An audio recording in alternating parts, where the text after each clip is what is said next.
Hey y'all, what's going on? This is my recap and review for Married to Medicine, Season 10, Episode 5, Resurrection, Rejection. Okay, first of all, like the video. Subscribe to the channel if you are not already. Hit that bell so you know every time I post. Shout out to the replay gang. Let's keep the conversation going in the comments below after this video is posted and all that. But again, okay, so how do we feel about this episode? Did you guys like it? Did you dislike it? What are your thoughts? I was more excited to watch Married to Medicine than I was Real Housewives of Potomac, and that is why I'm reviewing this show before I review that show.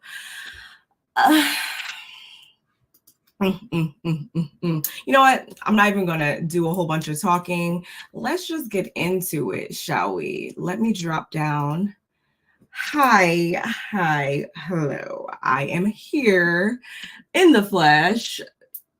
Camera is on, so we are gonna get into it, shall we? Hi, Kimmy. How are you today on this fine Tuesday? Thank you for coming through. I really, really appreciate it. So of course, like any other show, of course, we get our little snippets of Dr. Simone and Dr. Jackie. They're sitting down, having lunch or whatever, having their little kiki like they usually do. And then we see Dr. Heavenly reflecting on prom with Laura because, like we said last week, it was the wedding, it was Alora's prom, and it was Toya's birthday. There was a lot going on down there in Atlanta that day. So,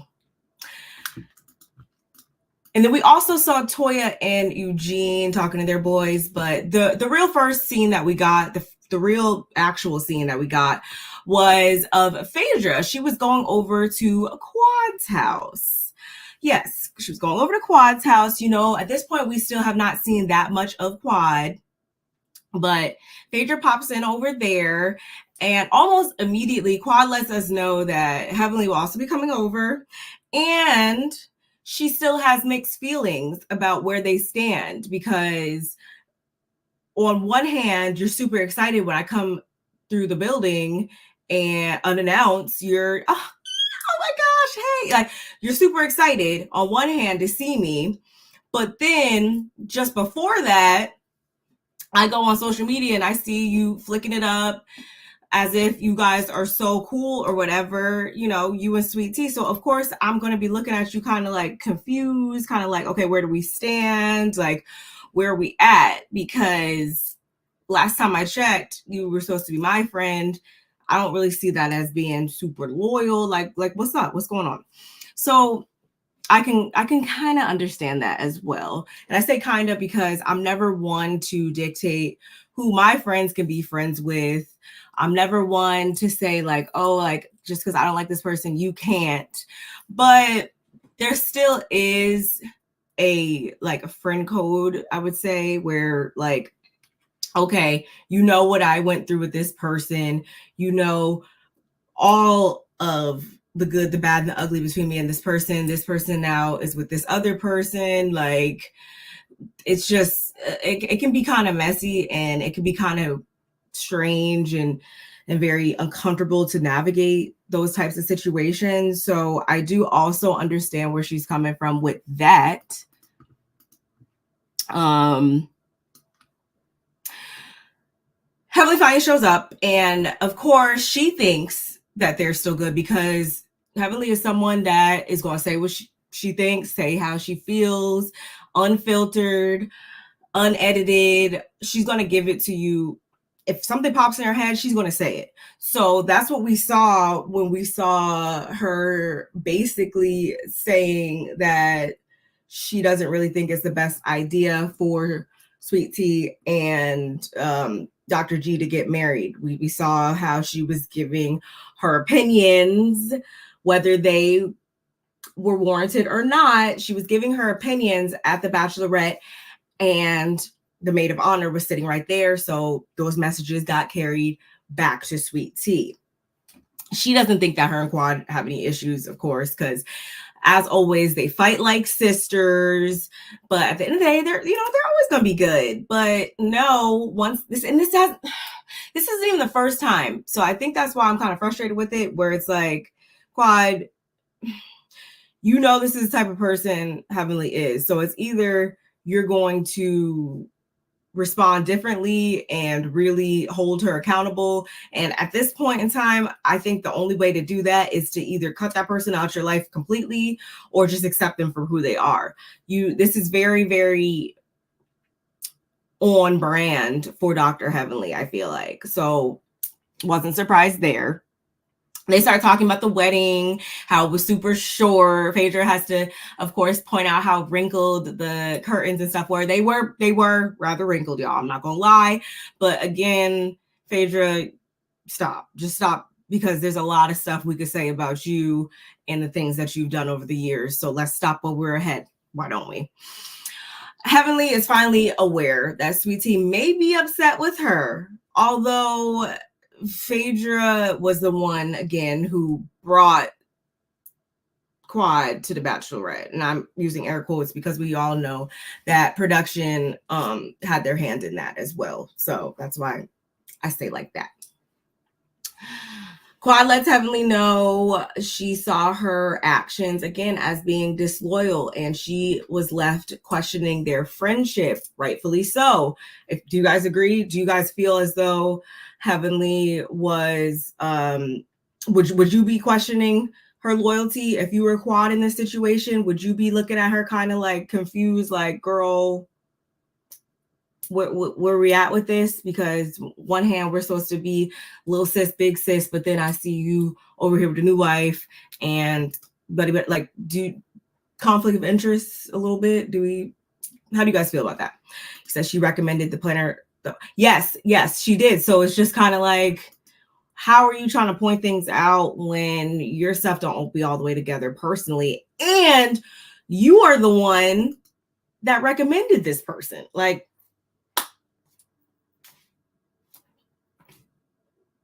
that's how I felt. I would question it considering Quad's past with Dr. G. So we're on the same page, Grimmy. We're on the same page.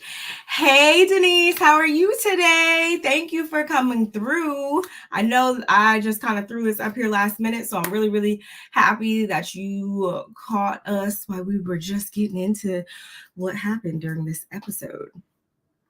Quad says that she wants more support from the group. However, she's been MIA as well.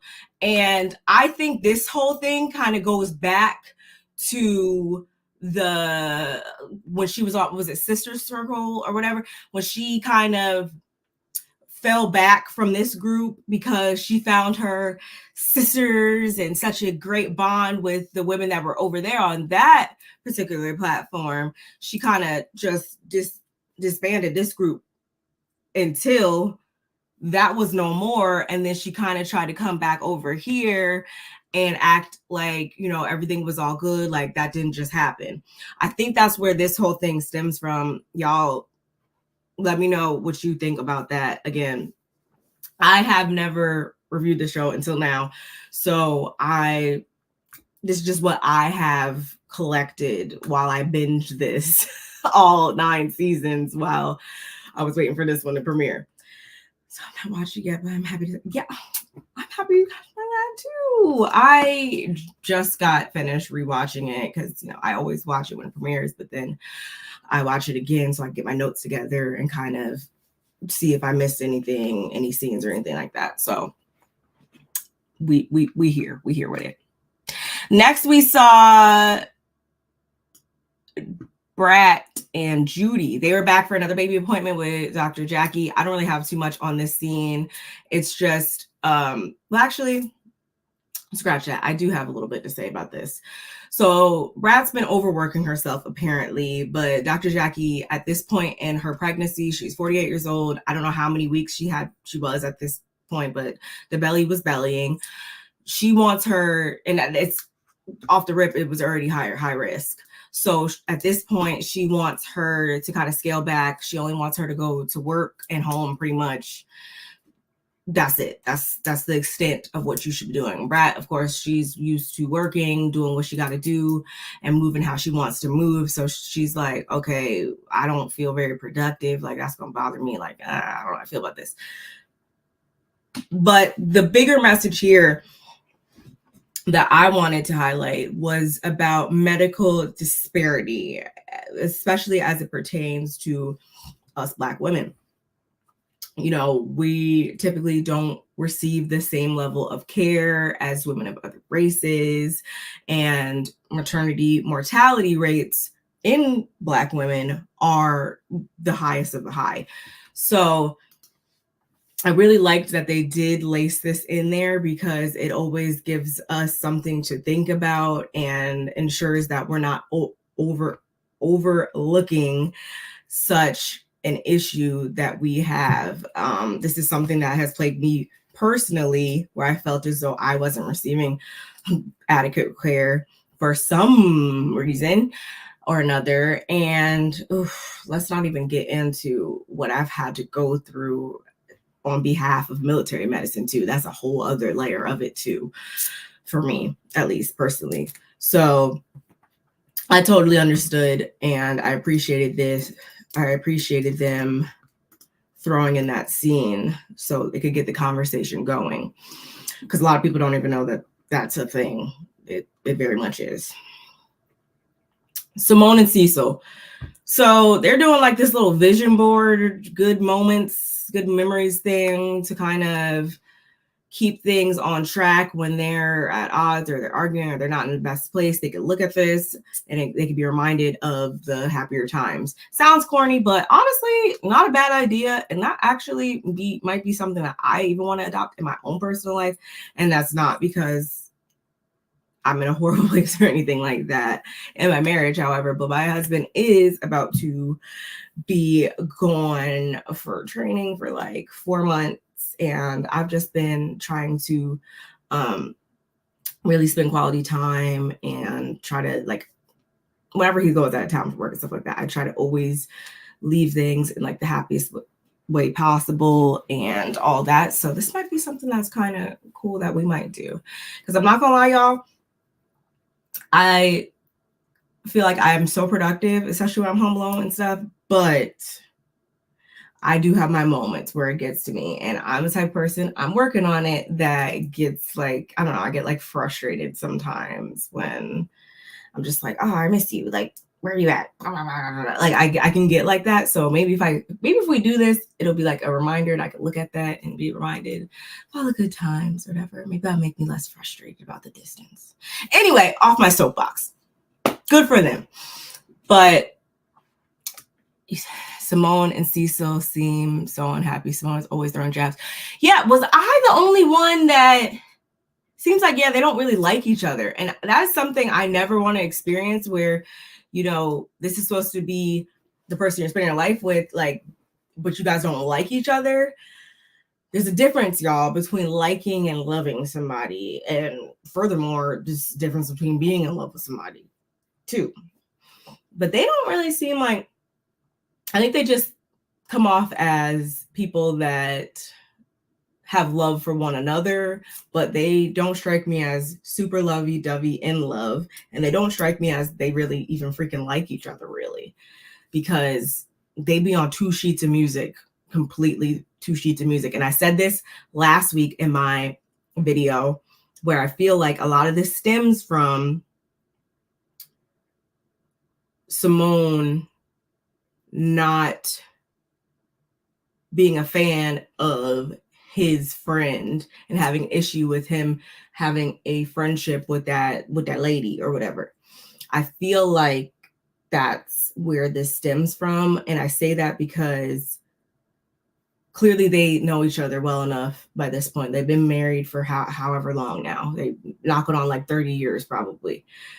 Clearly they know each other well enough to know each other's triggers, to know each other's likes and dislikes. And the way of which that Cecil in particular has been acting, and these types of conversations he's been having with the sons and all of that tells me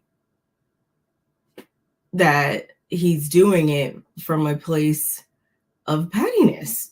Like I said last week, that's the only way I could really summarize it, y'all. That's what I see.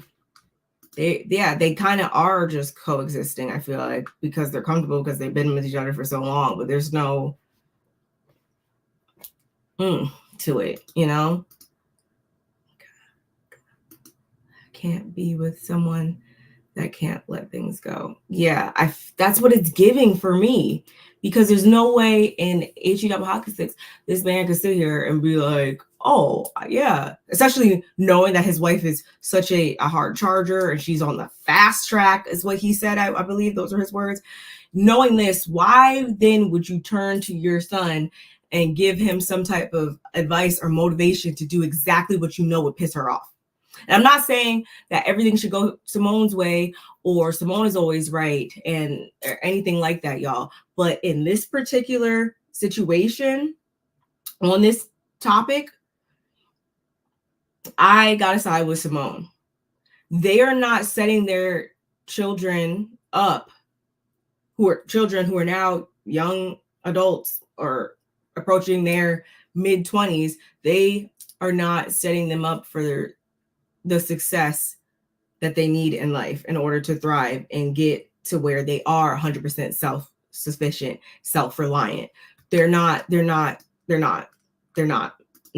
is coming from somebody that had a full-time job while going to school.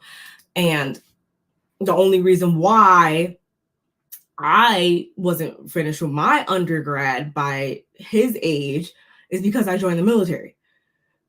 Immediately following me getting out of the military, I went back to school while working, while freaking managing a household and doing other stuff and running my own business, like, and still was able to finish. And I'm not saying that like, oh, well, if I can do it and you can do it and I'm just the model person to be trying to emulate. That's not what I'm saying at all. However, again, in this case, why y'all are doing way too much for him. Way too much. And we even saw it in this scene where Cecil, they're in the confessional and Cecil's phone's ringing and he's talking about Miles talking about can you send me the passcode? Should be an email? Like, it's just too, like, the cord, it needs to be starting to get cut. For real. There's no reason why he shouldn't be able to not only go to school and finish up before a whole other year, and also get some hands-on experience in the industry. Though you can do those two things at the same time. Like, nothing can tell me that you can't. Nothing can tell me that you can't.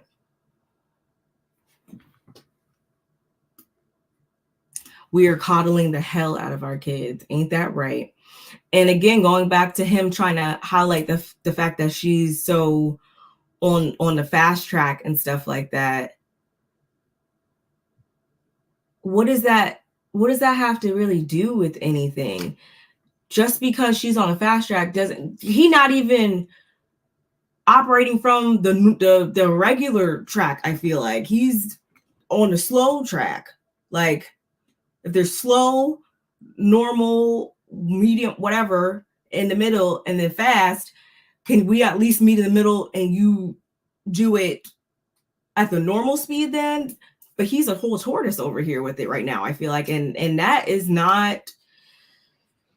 that's not gonna be good. I've seen it firsthand, y'all.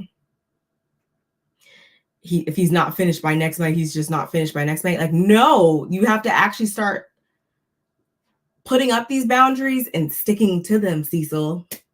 Am I crazy? Oh yes, these boys are not. Yeah, and it's because there's no incentive to be motivated when, yeah, you're getting all your bills paid and you come down and cook a Pop-Tart and then go back upstairs and chill or play video games. Oh, I got an assignment to do. Let me just write some answers down, turn it in. Oh, my friends want to go out. I'm gonna go out with it. Like when you're just lackadaisically just moving through life, yeah, of course, this is gonna be the result of it. Then, like, anyway, moving on. Phaedra and Benji, her butler, they're dressed like Blade meets Elvira.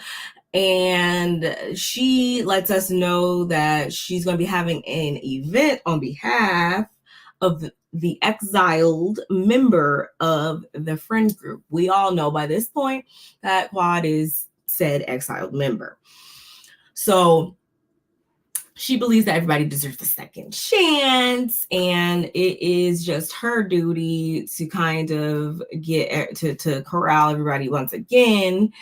And so in doing so, they drop off these briefcase invitations to all the ladies on their doorsteps to attend an all-Black affair. Of course, all the ladies were taken aback, like, what is going on? Who is this? And what are they dropping off? You know, the classic, who is at my door? What is going on? Just completely off guard. We got that. So that was pretty much it for that. I don't really have anything else to really say about that. Then we head over to Toya's house. She's having a hydration IV. I really want to do one of those. I think I was watching this the other night and I was actually Googling local places. I've been wanting to do this for a while, and I actually have a reason coming up as to why this would probably be good. So I think I'm going to do it. I think I'm going to finally do it. Has anybody ever done one? Let me know in the comments. But Toya is coordinating this again, and again, I feel as though Toya, she coordinated. This is what, the second or third thing she's coordinated for Sweet Tea. It's giving, I'm gonna do anything I can in my power to support the opposing side of Quad.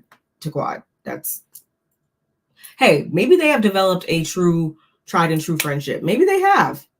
However, I just gotta go with my gut, and my gut tells me that if this was anybody else, Toya, not saying she would be mean or she wouldn't try to befriend them, but I just feel like there's an extra bonus to it, knowing that this is Sweet Tea, who is the new wife to Quad's ex-husband that she went through hell and high water with. Am I crazy? I don't think so. I can't stand Toya and her man. I actually like Eugene, though. That's the crazy thing. I actually don't mind Eugene. He makes a lot of sense sometimes. How he deals with a lot of the stuff that goes on with Toya, I don't know. But I actually don't mind Eugene.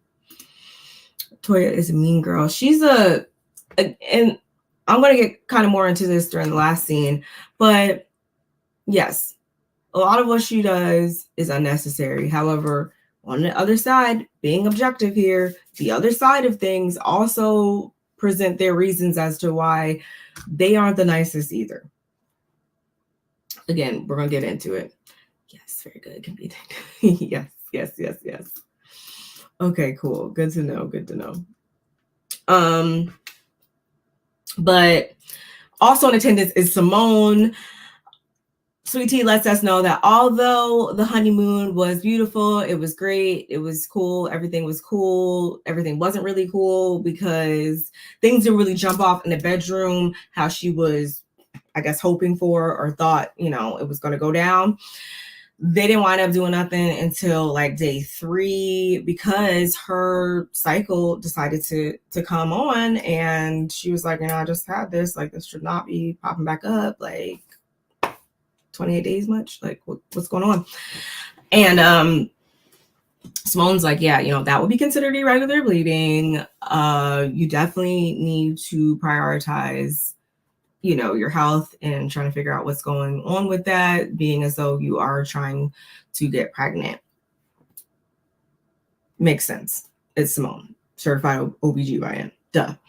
So at the same time, Sweet Tea then sees just because it's laying right there in plain day. Whoa, where did that come from? She sees the She Has Risen invitation, and she's confused as to why she wasn't invited.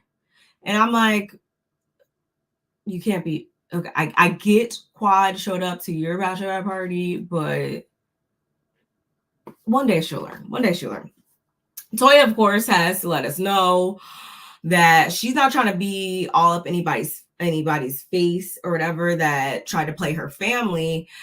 And the reason why she's saying that is because, okay, if Sweet Tea wasn't invited, if Phaedra's doing this, if this, that, and the other thing, clearly Quad must have something to do with things. So that must be why Sweet Tea isn't invited. And, you know, what, but at the same time, it's like, I'm Toya, who isn't someone who particularly cares that much about Quad. So why am I invited too at the same time? Like, so many question marks at this point. I'm just spectating at this point. I wasn't surprised to see that Sweet Tea wasn't invited. Wasn't surprised to see that Toya was invited, but I'm just going along with the get along for now. It is now the evening of the event, and all the ladies are still trying to figure out what is going on, what's up. I think it was Simone. It was Heavenly, Jackie, Dr. Alicia, who we still haven't really heard from. She did say a little bit in this scene, I'm not going to lie. And I was looking at her Instagram the other day. Beautiful, gorgeous woman. Beautiful, beautiful, beautiful. I genuinely would like to hear more from her. Hopefully, again, by the end of the season, we'll get at least one genuine scene of her and kind of hear more about her story, but whatever. Anyway, they're in one car, and then I think it was Toya, Sweet Tea, Simone, in another car. Three, yeah. And I say Sweet Tea because she at this point had decided that she was gonna show up. She was gonna show up, and it was just gonna be what it was gonna be. And she's trying to. This is her effort at trying to put all the mess to rest. I didn't exactly know what she meant by that because I don't think she was talking necessarily about Heavenly. So I don't know. I don't really know what she meant by that. But they all reach a funeral home. And again, what is going on here? Why are we at a funeral home? Did someone pass away? It's nighttime. I ain't signed up for this. This is too much. What is going on? That's pretty much what everybody was thinking. And we go inside. They all sit down in the pews and whatnot. And Phaedra comes out. She's in a black, sparkly kind of like wedding dress, pretty much. Is she permanently on the show? Yeah, she had she has a whole, I don't know where it is, because I know I put that picture up here, but she has a whole like cast photo and everything. She's supposed to be the friend, but the friend ain't really saying even a little bit, we're used to the Charices and the people that like to be all in the camera as friends. Usually we're used to those type of people. We're used to like the Marlows that are going to let their presence be known. Those are the types of friends we're used to. So to not see that, it was kind of, I don't know, just kind of confusing. And it's just always making me wonder, like, who is this lady? Why is she here? What do you have to say? What do you have to add? Like, I don't know.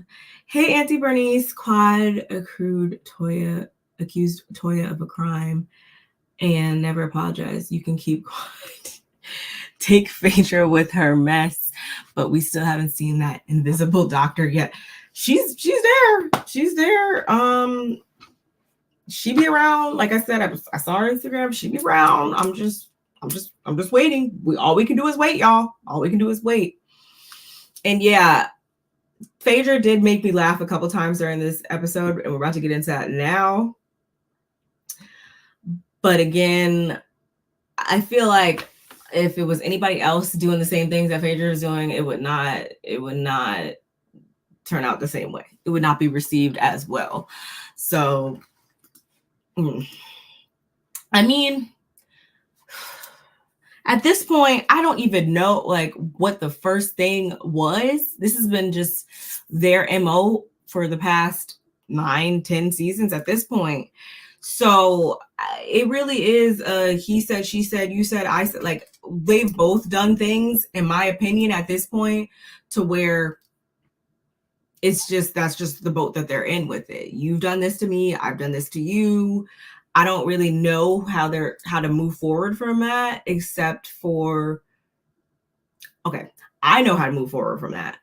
I don't think that that'll occur between them, because Toya clearly is not off of being, accused of what she was accused of last season in particular, or the things that were said about her husband, her family. Like, she's not off none of that. And I can't be mad at her for that. But at the same time, I can't be mad at Quad for also feeling like Toya be, on some mess with her all the time too. So weird. So at this point, Phaedra, she's up there and she's like, you weren't invited, sweetie, tonight, but you have also risen. You just got married, which is classic Phaedra. She's got to get her point across with a little bit of shade interlaced in that. And she further throws her shade around when she was trying to, kind of give the women their flowers, if you will, about their accolades and their accomplishments. And, she's like, teeth to Dr. Heavenly. She's like, teeth. And, we have vaginas on the table, of course, because of Dr. Simone and Dr. Jackie. And then she's like, tennis expert talking about Toya. And when I couldn't. I was dead. I was so dead at this moment, because I guess in this case, the Phaedras, the Heavenlies, they're always going to find they're always going to shade Toya on the fact that she doesn't have a job or whatever. Like, they're always going to find a way to throw that in there. So I wasn't mad at that at all.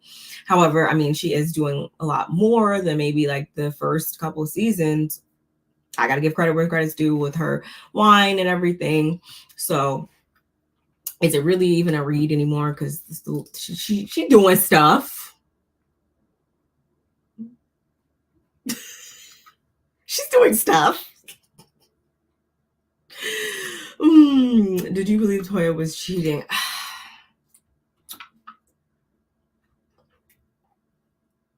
Did I believe Toya was cheating? That's another one of those things I can see either way. When I see her and Eugene together, I'm like, no. But at the same time, I can also see it being like, yeah, maybe, because at times she low-key be reading him a little bit, I feel like. So it's really hard to tell with Toya, but I'm not gonna lie and say that it didn't make me, turn my head twice when I read it. Like, just keeping it real. That scene was so unnecessary, and Phaedra is cheating the show more than Heavenly. You said she's cheating the show more.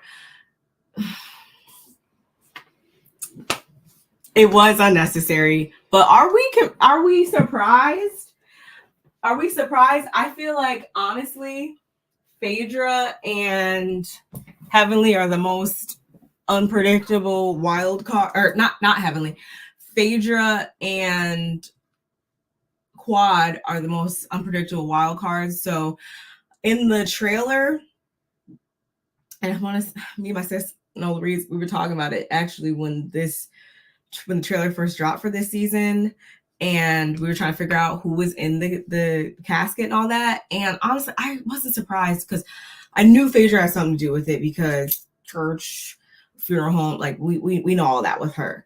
And just over the topness, I knew she had something to do with it. And then I also was like, who else but Quad? Because she is, oh my God.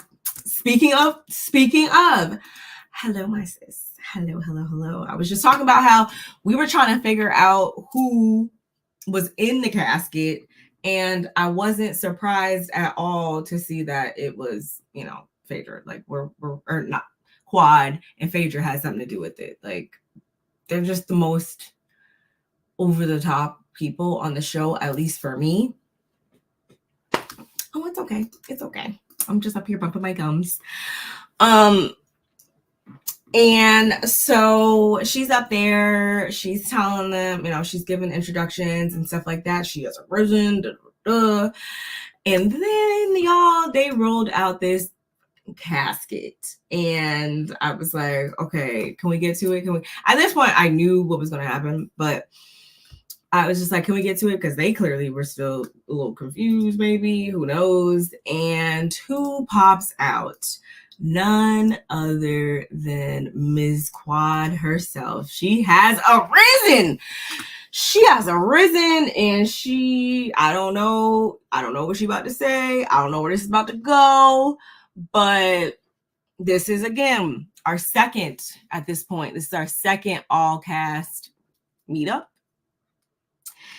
And I knew that she was going to have something to say. And this was going to be almost like an olive branch, but in a weird, over-the-top way. And she gets out, and she, says her spiel, which was basically, I'm at this point in my life, I'm at this phase of my life, but basically she wanted to ensure that she was bearing the hatchet, was moving with no turmoil with moving forward with these women. So she proceeds to go around, and she's like, to Jackie, is there any strife, whatever. Jackie says she ain't got no strife. Then she moves on to Heavenly, and she's like, we got problem. Like, where are we at? We're everything good. And Heavenly says, I ain't got no problems with nobody. I don't even have no problems with Sweet Tea, even though I don't know why I was disinvited to the wedding, but I ain't got no problems at all. Like, everything, I'm fine with everybody. I don't know why she said she wanted to whip my ass. I don't know.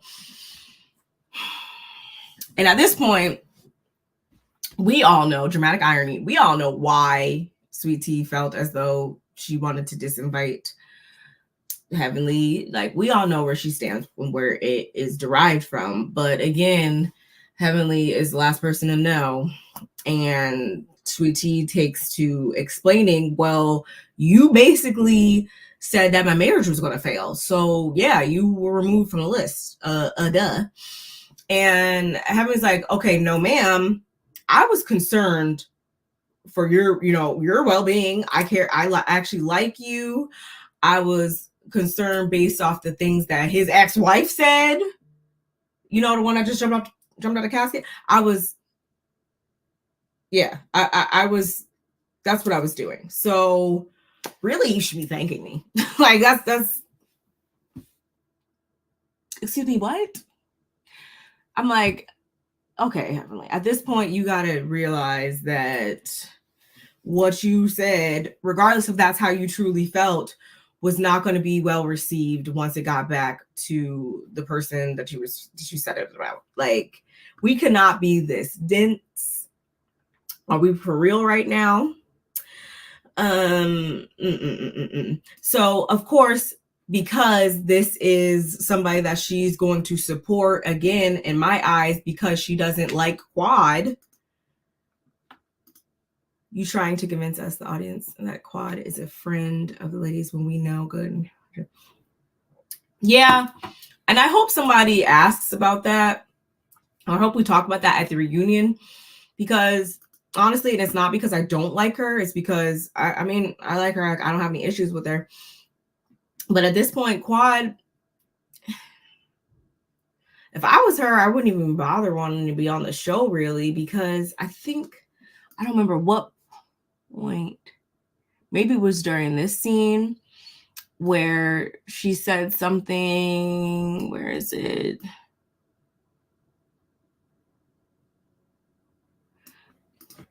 She said that when it was the beginning scene, when it was Phaedra, Heavenly, and Quad, and she said something along the lines of like she misses her friends or she misses the ladies or whatever. And I honestly was racking my brain over here, y'all. I'm not gonna lie, trying to figure out who exactly she meant by friends, because honestly, it could really only really be like Jackie, right? Because I mean, she could have been obviously talking about Heavenly, but Heavenly was right there. So taking Heavenly and Phaedra off the table, and obviously Sweet Tea, the only other people that are left are Dr. Simone, Dr. Jackie, and Toya.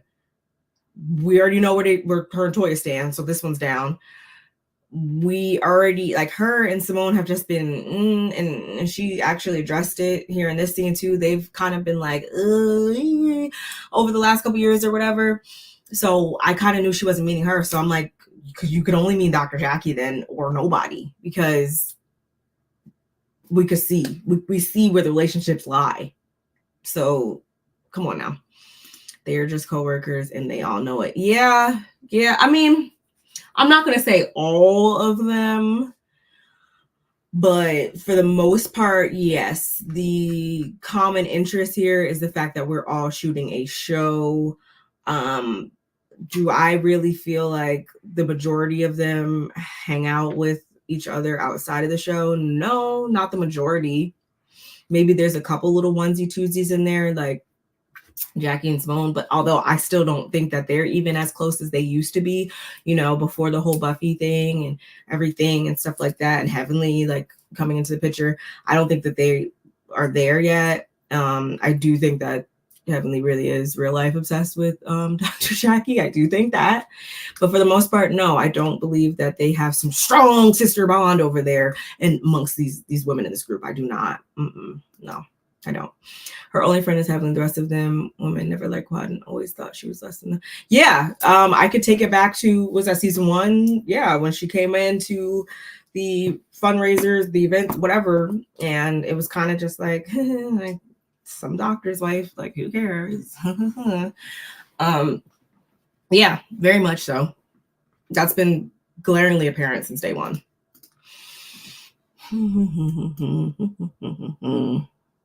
Is Mariah gonna come out too? And yeah, when are we gonna stop bringing up Mariah? That tells me, and I said it, I don't think last week, but I know I've said it this season so far. I wish Mariah would come back because I feel like she could substantiate a lot of different things. And I also think that if we're gonna keep bringing her up, she might as well be here. And that's probably the only way I would want to see Quad still on the show and stuff like that, because is if her and Mariah could be friends again, and that is kind of what I would want to see. But other than that, it's just going to kind of continue to be this weirdness where Quad is over here and she'll have her onesie twosie scenes with maybe like Phaedra and Heavenly, but other than that, and apparently I didn't watch her review or whatever for this week, but I heard that she was saying something that like she always does, but I guess it was supposed to be pretty relatively bad to about Quad. So I'll have to check that one out. I'm sorry, I didn't want to delay this video any longer, so I didn't get to watch it yet, but I will definitely have something to say about that next week. Hey cousin, it's okay. I just y'all know, I just impromptu just be weaseling my way up in here, and I won't be freaking, I'm trying to get better with timing, y'all, but y'all know how I can get sometimes, so it's not anyone's fault if you didn't get the notification. T don't work without Quad. We wasn't interested in her for no other. Oh yeah, I mean that That goes without saying. And she also, at this point, I don't want to use the word I don't like Sweet Tea per se, Letitia. I don't want to say that I don't like her. I need her to wake up and see what she needs to do. See how she needs to continue to solidify her place in the group. But at this exact point in the episode, it's actually a good thing that we're talking about this. She actually did something that I wasn't mad at. I wasn't mad at it. So at this point in time, she's saying her piece, and she's saying, you know, I felt like you were saying that my marriage is going to fail. That's not cool. Heavenly said her piece, and Sweet Tea comes out her mouth, and she's like, you know, talking about marriages basically, but you the same one that said that you went upside your husband's head with a frying pan. And because definitely, of course, if you say something, whether it's true or not, or false about her marriage, of course she's gonna have something to say about it. That's just Heavenly. She don't play by daddy. But at the same time, the way that she responded to it, I feel like there was a little bit of truth, maybe. And we never hear, y'all. We never hear anything about what goes on, the low points in Heavenly and Dr. Damon's marriage. And to be with somebody again for going on 30 years or whatever, you are going to have ups and downs. Don't sit here and tell me in my face and look me in my face and try to tell me that there has not been low points and there hasn't been some type of something in your marriage at one point or another. And I'm not projecting. I'm not trying to come from a place as though I am the freaking marriage relationship expert or anything like that, y'all. But that statistically doesn't even make sense. Statistically, that's just life. You're going to have ups and downs in any types of interpersonal relationships, not even just marriage. You're going to have ups and downs. So if you're going to sit here and try to tell me that you guys don't ever have nothing going on ever, I don't believe it. Or if that's the case, I don't want to be nowhere in sight when it hits the fan, because it's going to, because that's just human nature. That's so unrealistic to think that it's always good times, or we ain't never had these problems, or these problems. Okay, I bet you've had these problems. Then if it's not these ones, then it must be these ones, because that just doesn't make sense to me. She said that Quad doesn't talk to them after scenes over and only calls when it's time to film again. Can't lie. I can see that. Am I mad at it? No. But let's not act like we're closer than we are when it comes time to talk about where we are. Notice she only bucking at Heavenly when someone was holding her back. Wait. Yeah, no, I did, but wait, what do you mean by that? Yeah, because she does jump up when she said that, which she already kind of said in the car that she, you know, something about holding me back or whatever. She knew that it had the potential to go a little weird when she got up in there anyway, and actually did finally say what she needed to say to Heavenly.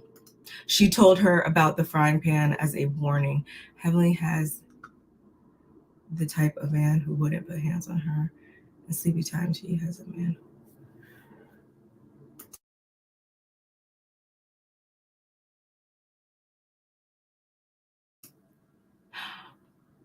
Oh, okay. Sorry. Okay. I get what you're saying. That makes sense. And let's say that, yeah, she did say that as a warning and not necessarily as it pertained to her own marriage. That I can understand that, but that's still, I'm not jumping off my soapbox here. I still stand by what I said, that there is something that goes on in their marriage, like just from a freaking realistic versus unrealistic standpoint. Something has happened. And again, going back to the fact that I don't dislike Sweet Tea or anything like that. I think, you know, I'm still mostly neutral on her, and don't get it twisted. That doesn't mean I agree or disagree, or I'm not talking about her marriage to Dr. G or anything like that. I'm just talking about her as an individual, as a person. And I gotta respect the fact that she, whether it's true or not true, threw that statement out there, because that's more than we've seen anybody else really do, except for maybe Mariah. No one else has really said anything that can be taken like negatively to Heavenly about her marriage and stuff like that. So I just gotta give credit where credit's due. If I was on the show somebody how to Nancy, stop it right now. Stop it. She said she knocked him upside. He said, yeah, that literally, I think did I write it down? You said you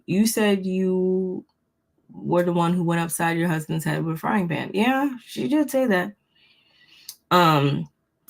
But as it stands between her and Quad wants to keep things untainted. She wants to keep things civil as they are right now. I guess Sweet Tea's okay with that. And again, I'm saying all these things about Sweet Tea, and that doesn't negate the fact that I still think that she gives fangirl, very much so, just based on the things that she said, and based on the simple fact that, I mean, you slid into that man's DMs apparently talking about, I can give you what you want, which how would you know what the want was unless you tuned into the show? So yeah, come on now. And at the same time, actually, I'll say that in a minute. Quad also wants to rekindle the relationship between her and Simone, which, going back to what I said before, I don't really think that, I don't think that Simone really wants to. I don't, again, think that they really see it for Quad, and haven't really seen it for Quad since day one anyway.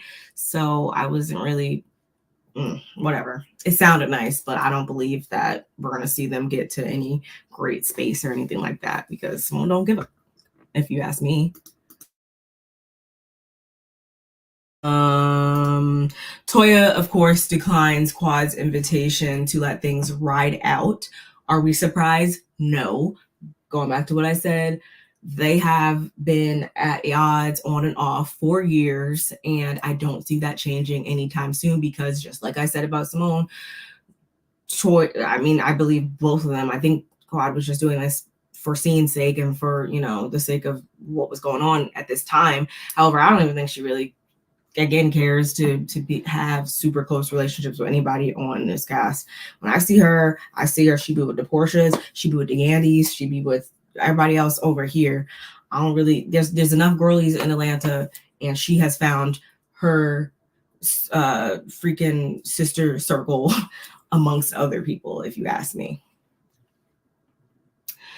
Phaedra was disappointed that Quad didn't apologize. Phaedra, did you really think that Quad was going to lead with an apology when that's never really been in her character, I feel like, to come in and on some, oh my gosh, and just lay down and say like, oh my gosh, and beg for forgiveness and friendship. Like, she's never struck me as that type of person. And you know that she's not that type of person. That's probably why you guys get along. So I don't even know why you would be surprised that she didn't lead with an apology. So down at the repast, we get back into the whole bachelorette party and how Phaedra invited Quad. But what I mainly honed in on in this scene was when Quad said something along the lines of, they said you've been asking about me and, combing my social media. And she says she further dives deeper into that in her confessional when she uses choice words such as country and phrases such as, probably, we're talking about Sweet Tea, that is, she probably doesn't fit into this group. I wouldn't be cool with them after they accused her of prostituting for home. I wouldn't be. And turning that back around, some people on the other side might say that they wouldn't want to be friends with somebody who basically accused them of orchestrating a robbery or whatever. Like, So I understand. That's why I say I can understand why people decide to settle on whatever side that they want to with this whole thing, and why, honestly, at this point, I don't even care. I'm ready to talk about the next thing, to be honest, because this has been something that this is how they've been acting since day one, if you ask me. Like, and that's okay. Not everybody is meant to be friends. I don't know who needed to hear that. I don't know if anybody is just not coming to that realization in 2023, but not every personality type is meant to be freaking friends with the next person. I just thought I'd throw that in there. And with that being said, y'all go ahead and do one little thing for me.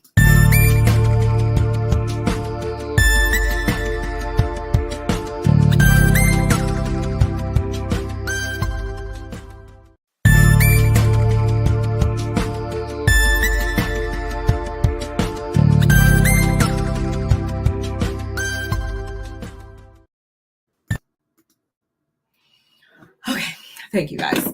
Going back to what I was saying though, in this final scene, I don't believe that Quad really does want to keep things where they are, because she wouldn't have said what she said. Like, she wouldn't have said this right then and there, because that can definitely be taken negatively, but whatever. I laugh so hard. I want all the content. I can't. I'm still enjoying.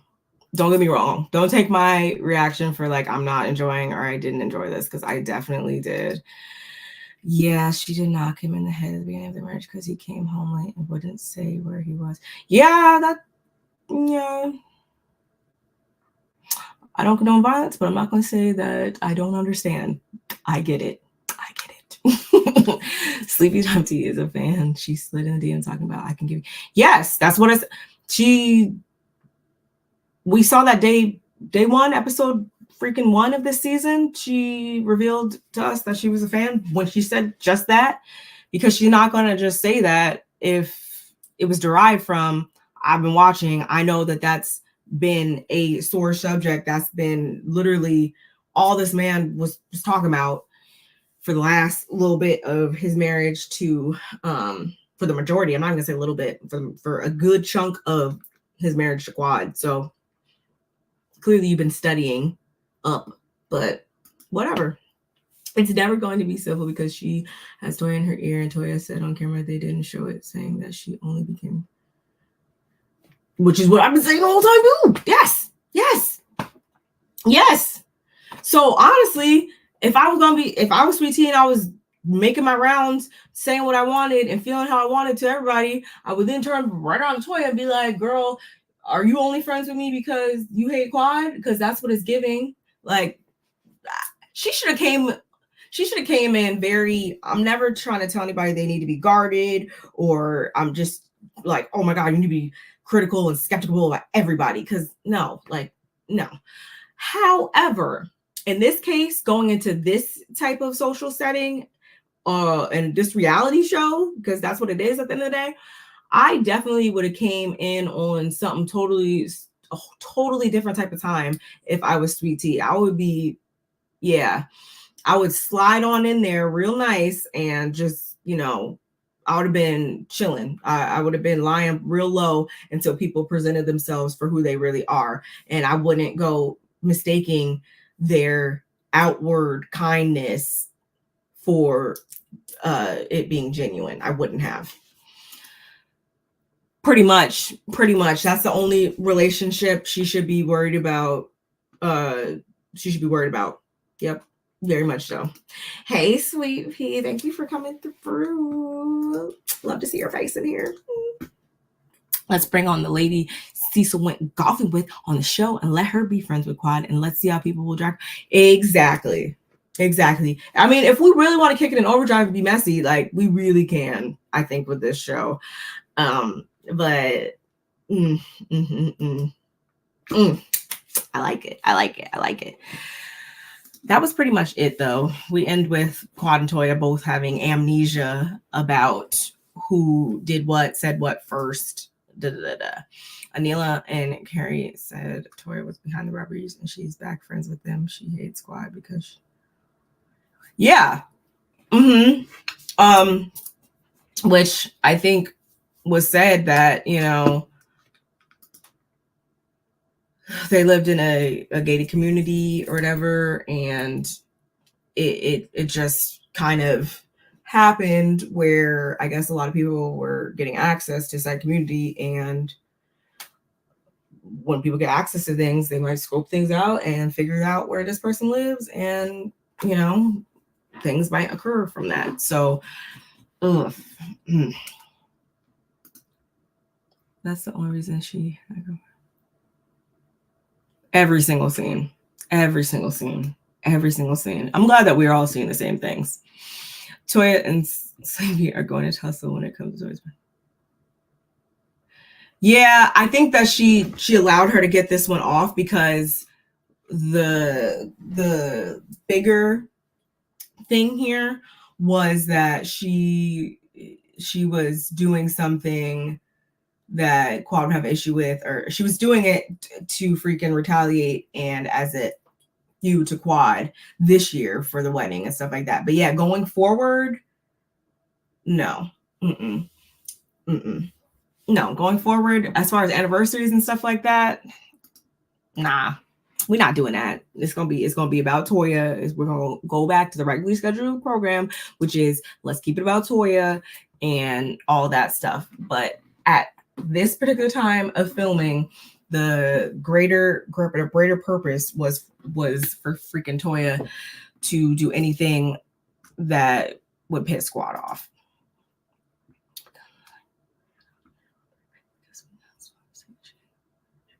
Oh yeah, I remember that. And that's why I say she let this one slide, because it was a FU Quad. But next year it's gonna be a whole different story. I can see that. You bring up a good point, cousin. But y'all, that was pretty much it for this episode. Still going to do Real Housewives of Potomac, even though they work out of my nerves. Going to get back with that a little bit later. And I appreciate you guys for coming through and listening to me run my mouth. Kimmy, Denise, my sis Nola, Auntie Bernice, cousin Ranting, Sweet Pea. I really, really appreciate you guys coming through and showing your support. And again, shout outs to Replay Gang. Let's keep the conversation going in the comments below. If you haven't liked the video, please go ahead and like the video. Check the description box as well for all of my social medias and any other pertinent information. And I will see you guys. Child, Neka is about to. We're going to talk. We're going to talk, because what? Like, go. My anniversary trumps your birthday. So if we get over it. I mean, we're all adults at some time or another. As adults, we all need to realize that everybody has their own lives and stuff like that. And yeah, not everybody's always going to be able to show up for everything, especially if there is a conflict of interest.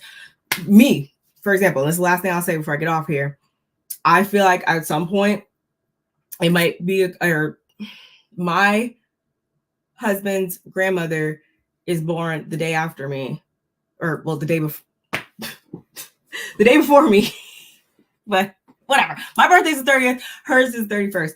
And I know at some point there's going to be a time where we're going to need to go over there or go to DC or whatever. We're going to need to prioritize celebrating his grandmother and her birthday and stuff like that. Like, especially as she makes it her way to the big 8-0.